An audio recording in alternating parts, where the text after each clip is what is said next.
Welcome, my name is William Sapule, and this is the News Super Review on Thav TV. You're very much welcome. This is where we bring you the headlines across newspapers around Nigeria. And if this is the first time you're seeing this video, don't worry, you are in the right place. But first, you need to click on the subscribe button, and of course, don't forget to also click on the notification key that will help you get notified whenever we come online. So we're also on other social media handles. We are on Facebook at Thav TV. On Instagram is ThavTV_NG, and on Twitter is at Thav TV. So follow us on all of these platforms so you get to know how to, get involved in our conversations when we bring you new episodes. All right, for today, we go straight to bring you the headlines. Stay tuned, we'll be right back. Have you registered for your permanent voter's card? I mean, your PVC. There is a Nigeria we all seek, a place where love, peace, security, and unity can reign supreme. Waste no time. We want a country where peace and justice will be the order of the day. Unfortunately, there's a problem. One big challenge this generation has to solve. Our country cries for help every day. We need able and capable hands to lead and direct. These capable hands can be you. Have you gotten your PVC? Have you registered for the ongoing voting process? Don't say your vote does not count. Yes, it does. Have you gotten your PVC? Your apathy towards Nigeria's electioneering process will further inhibit our collective growth and development as a nation. Your refusal to participate and engage will keep us at a standstill. So be intentional. I have my PVC. Your votes, your voice would go a long way in preventing absolute destruction of this country and the future of our children, the hope of tomorrow. The 2023 Nigerian elections are just around the corner. Go out and get heard. Don't forget, your vote, your voice. This message is proudly brought to you by Thav Media Limited. Welcome back from that short break. Let's begin our newspaper headlines for today, the 18th day of March 2022. And we begin with this day newspaper. And on this day newspaper here, we start from the top part of that paper. It says, Elumelu laments 95% oil production lost to theft. Elumelu laments 95% oil production lost to theft. 6 strong leaders in 2023 say sufferings despite natural endowments inexplicable. MAN, that's Manufacturers Association of Nigeria, demands removal of VAT from diesel prices, threatens retrenchment. All right, that's the top part of this day newspaper. And then we go to the main headline here on this day newspaper. It says, Buni overrules Akpano Dede, says all Bello's decisions stand. Buni overrules Akpano Dede, says all Bello's decisions stand, insists he transferred power to Niger governor to act in its stead. El-Rufai, I'm done with this charade unless concrete, honest steps are taken to implement agreed plans. Akpano Dede absent at Yobe governor's first meeting since return. All right, so do well to pick a copy of this day newspaper. That's where you find details of that headline. We move on to the Vanguard newspaper for today, the 18th day of March 2022. And we start from the top part of that paper. We see Federal High Court judgment. Sacked APC lawmakers no longer part of a Buni assembly. The PDP lawmakers insist. And then also at the top right of that paper, we see EFCC arrest ex-governor Obiano after handover to Soludo. Obiano's wife, Bianca Ojukwu, fight at Soludo's swearing in. All right, so find that story on page 5 of the Vanguard newspaper. All right, moving on, we see other stories here. We see price of cooking gas rises by 14% in 2 weeks. That should be a lot of concern for many Nigerian residents. It says price of cooking gas rises by 14% in 2 weeks. The big headline on the Vanguard newspaper says Nigeria's public debt up 20.2% to 39.56 trillion naira. Nigeria raises $1.25 billion Euro bond. All right, and all of that story is on page 19 of the Vanguard newspaper. Other stories here on the Vanguard newspaper. We see ASU strike. Middle belt groups caution government over NAN's planned protest. That story is on page 20 of the Vanguard newspaper. And at the bottom part of the Vanguard, we see APC crisis. Buni reasserts authority. Silent on Secretary's fate. And that story is on page 35 of the Vanguard newspaper. So do well to pick up a copy of the Vanguard. That's where you find details of the stories I read to you just a while ago. Moving on, we go to Nigerian News Direct, and we start from the top part of that paper. We see there, fuel scarcity. Federal government to sanction airing marketers selling above 165 naira per litre. And then we see just by that one, we see meter bypass. How we lost 36 million naira revenue to Maxis Group. Disco. Nigeria's external domestic debt hit 39.55 trillion naira. Okay, moving on to the big headline on Nigerian News Direct. You see there, SOAR exit. Obiano lands in EFCC cell as wife suffers backlash over Bianca's slap. And that story is on page 3 of Nigerian News Direct. Other stories here on Nigerian News Direct, we see Customs Strike Force generates 648 million naira in 4 weeks, seizes 373.6 million naira contraband items. All right. So at the bottom part of Nigeria News Direct, there we see Nigeria loses 95% of its crude to looters in the Melu. Okay, we move on to Daily Sun newspaper. And on Daily Sun newspaper from the top, we see EFCC arrest Obiano at Lagos Airport. That's on page 3 of the Daily Sun newspaper. And we jump to the big headline on the Daily Sun. It says Nigeria's debt rise to 40 trillion naira, DMO. APC convention, Buni to harmonize zoning arrangements with governors. APC convention, Buni to harmonize zoning arrangements with governors. To tinker with membership of subcommittees. Ok's Bello's decisions in his absence. Douses tension. All of that gist is on page 6 of the Daily Sun newspaper. At the bottom part of that same paper, we see Soludo takes oath, tells IPOB, we can't turn against ourselves. Says sit at home, hurting livelihood. Southeast outlines development plans. All right, and then at the very bottom part of that same Daily Sun newspaper, we see 2023 Northeast Group procures nomination forms for Atiku. That's the reason page 27 of the Daily Sun newspaper. Moving on, we go to the Nigerian Tribune. We'll start from the top part of that paper. We see 2023 Atiku picks PDP presidential nomination form. Tambawal meets party state chairman. That's the reason page 11 of Nigerian Tribune. And then also besides that, we see how invasion of Justice Odili's residence was planned, executed. MBA report. What suspended Chief Magistrate Malami told us, special investigator, security agencies harboring touts, criminal gangs are liable.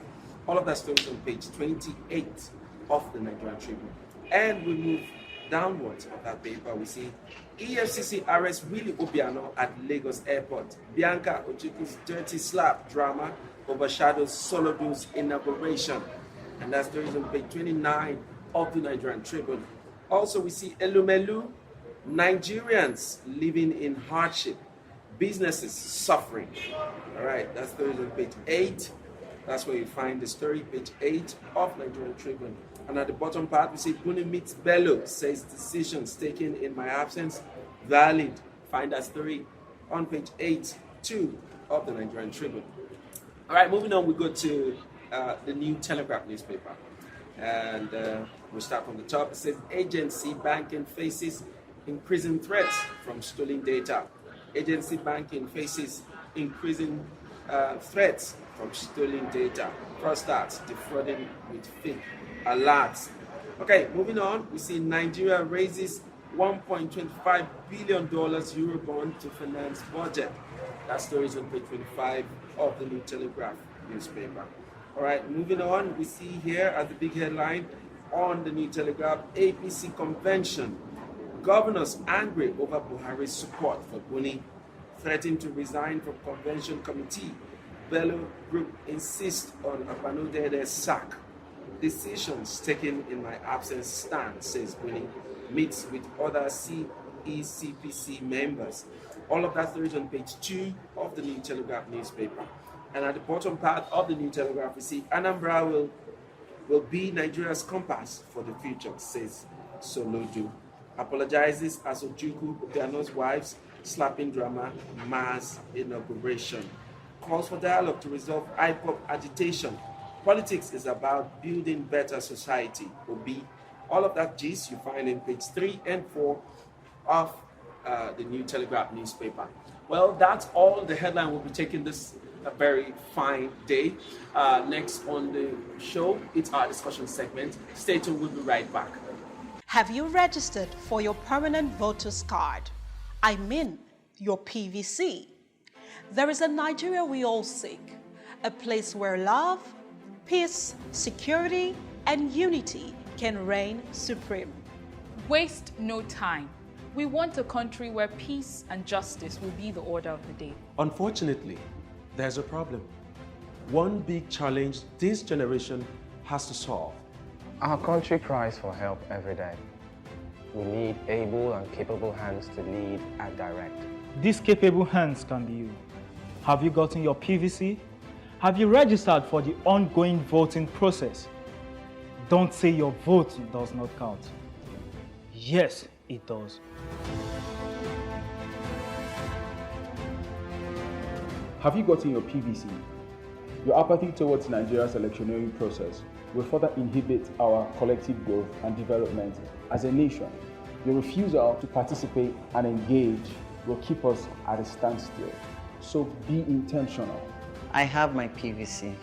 Your votes, your voice would go a long way in preventing absolute destruction of this country and the future of our children, the hope of tomorrow. The 2023 Nigerian elections are just around the corner. Go out and get heard. Don't forget, your vote, your voice. This message is proudly brought to you by Thav Media Limited. Welcome back. Thank you very much for staying with us up to this time. And now we're ready for our discussion segment, and I've been joined by Mr. Victor Sioku. Thank you very much for coming once more. Let's go straight to some of the headlines today. Anambra has been trending since yesterday, from the inauguration of the newly elected executive governor of the state, that is Professor Soludo. And of course, all the drama that took place during this inauguration, and then now the arrest of the ex-governor, Willie Obiano. Can you do a run over all of these happenings? Okay, it was a mixed day. Okay, mixed day from okay. Let me start with the negatives. The negative being that there was a fight. Okay, and the truth of the matter, in as much as there are persons that are happy with the fight, but to me, it's not nice. Okay, evil should be tagged evil, and I pray that does not happen anymore. Nigeria should not be a place of laughter, a place of ridicule. Okay, so now straight to the Soludo inauguration. I was so happy. I watched a bit of the show, and one thing I noticed was that just like he mentioned, he wants to use made in Nigerian goods. He wants to promote the indigenous industries. So he came to the show or to the inauguration with an innocent vehicle. Yes, and I was so happy. Vehicle. Yes, and that was really good. And mind you, he had also mentioned that would be his official vehicle. Anything happening in the states, both in terms of their logistics, every vehicle has to be innocent to promote that industry. Secondly, his dressing code that he will be wearing made in Anambra shoes and sandals, anything footwear made in Anambra. If you notice his dress, Akwete, call it Akwete, made from the people of Akwete. It's an Akwete dress. So I'm so happy the way he has started. And one point he made yesterday, which really touched me, was that anything about revenues, collecting of revenues, both from market and the tax, should be suspended for the next 1 month because he wants a proper management of the state's funds. So that Anambarians cannot be paying taxes and they are not seeing their monies. So no taxing anymore. Tax cannot be collecting taxes. So he has shut down every form of revenue collection for the next 1 month, so that they will plan and have a very sustainable way to collect this money, so that the money gets to the government. He has immediately announced for a SSG and 2 other officials, meaning that he is ready.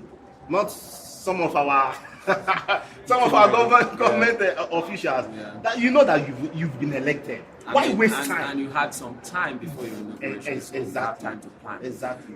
So for Soludo, he has hit the ground running, which is a very, very good sign. And with all the new policies that he has already started with, it shows that he's going to have a good run as a governor. And that's a very good step in the right direction coming from Anambra State. And moving on, let's go to other stories. Let's talk about Nigeria's public debt. Vanguard newspaper will see the headline as Nigeria's public debt up to 20.2% to 39.56 trillion naira. You know, it has risen really, really high. And plus that, under that, we also see Nigeria raises 1.25 billion euro, $25 billion euro bond. You know, and we are neck deep in debt. We are still raising some more debt. What's your take? 20% is too much. And coming for the fact that, in fact, at this time, we're not supposed to be talking about borrowing money in a time like this. Because, okay, come to think of it, the Russia and Ukraine war, unfortunately, the war is happening.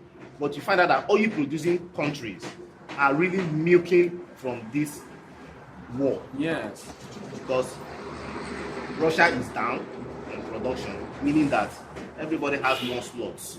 Nigeria was given 1.7 million by OPEC, 1.7 million to produce per day, as a million barrels to produce per day. But we are running short of about 400. Meaning that we are doing like 1.2 against 1.25 against the 1.7. We're not harnessing the opportunity we have in our hands now. We keep borrowing. The Euro bond that was collected is for subsidy, same subsidy that we are talking about. Nigeria is owing 40 billion, approximately 40 billion. And we are using 4 billion. Remember, our budget is 17 billion. And we are using 4 billion for fuel subsidy that does not even get to the ordinary Nigerian person out there. This structure needs to be, well, you can't overemphasize on that. There is something fishy about the subsidy regime. Don't worry about that. Now, I also ask, how are we going to pay off this money? This government, they are just there collecting loans, picking up loans. Who will pay? Next year they will be out of office. Who will pay for this money? And we don't have the resources. In fact, we don't even have the plan to say, okay, this is how we are going to bring down on this loan. We keep borrowing. Just like a family man, for instance, you already know how much you are making. And you are collecting a loan way more than way more than you are going to pay. Struggle in the Nigerian economy. I just feel that it is the wrongest time to continue this pace of borrowing from the federal government, and they should just do a U-turn. I mean, this should be the last borrowing for this administration. They shouldn't do any more.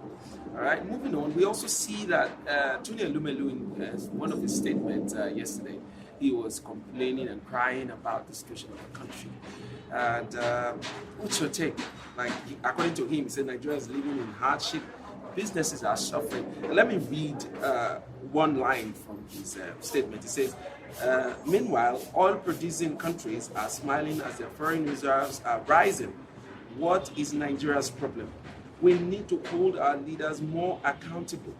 Evil prevails when good people are silent. We need to be vocal about 2023. Let's focus on Nigeria. demand and advocate for leaders that deliver. And I totally agree with it. I was so shocked that Tony Lumelu would come out and make this strong statement. Yeah. You know, Nigeria, when you make this kind of statement, you have to be ready for backlash. Yeah. I wouldn't be surprised what will happen later, much later. Lumelu he has investment almost one every sector of this economy. Yeah. So for him to come out to say, my brother, this is too much. It's too much. It's too much. Yeah. Okay, 90% of, like you mentioned, 90% of Nigerians are living in poverty. Abject 90%. Yeah.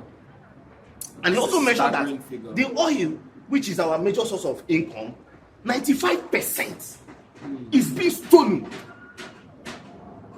And we have security agencies that we pay tax. We pay tax for these people to work. They're also part of the team. Of course. Of course. So if the country, if we don't, okay, let's look at if the investments are not working, just like the power issues now, how will the international brands, how will they come to invest when they already know that this is not working? Nigeria is not working, my brother. And we are losing a lot of money. And he said, if evil prevails, he said, evil prevails if the good ones are silent. Yes. Nigeria should come out and speak. I totally agree. For a man of influence like him, we need more Nigerians like him to speak out. I mean, to speak out about the ills, to speak out against the ills of this current administration. I mean, we've had enough. We've had enough of the rubbish that's coming out of this administration. And we need more influential people like Tony Lumelu, people in that class, to continue to speak and say, yes, we need a change and a positive one. That just like him, he decided that in 2023, Nigerians should go for leaders that are willing to cause a change, effective, positive change, not all these, water in the mouth kind of change. We need positive change, and that's what we need now, and it has to come now. All right. Okay, so APC, they're still in the news about the convention. We see that Buni is back and saying that he actually left power to Bello, and whatever Bello had, decreed in his absence stays. What's your reaction to that? The political is there. I think they are trying to, just like Buhari told them, please come together and let's forge ahead and make sure that March 26 we deliver on our mandate and make sure that the party does not implode because of our personal reasons or ratifications. So he's back. But I was wondering the other day, Buni is governor of Yobe State. Bello, governor of Niger State. El-Rufai, governor of Kaduna State. You know that these people, they've been in Abuja. What about their states? These people, they've hands off from their states, my brother. All focus now is on APC, and APC. Yeah. People are suffering. Right now, we're not even, if you find out now, in fact, the news media, they are tired of talking about bandits and banditry. It's just happening. That's still going on though. Yes. It's not Kaduna is on fire, Yobe is on fire, Niger is on fire, kidnappings. But the news has now about their selfish interest. Yeah, that moves to this politics and the governors. So he's back. In fact, as he came back, the next news was that Abando, the secretary to the APC interim committee, that every other thing that he has, every other press statement or decree that he has made null and void, Bello's own states. I'm not happy. I'm really not happy. No, yeah, I mean, same here. Yeah, the confusion and the crisis in APC continues. That's how I'll put it. Anyway, that's all the conversation we'll be having this morning. Thank you once more, Mr. Victor, for always making it here. And to our viewers, I thank you very especially for staying with us up to this time. Don't forget you can also join the conversation by dropping your comments and the reaction on the comment section on any of our social media platforms. We're on Facebook, Instagram, and on Twitter. Here on YouTube, you need to subscribe. And of course, click on the notification. That will help you get notified whenever we come online. Well, till next time, I come your way again. My name is William Sapoli. See you next time.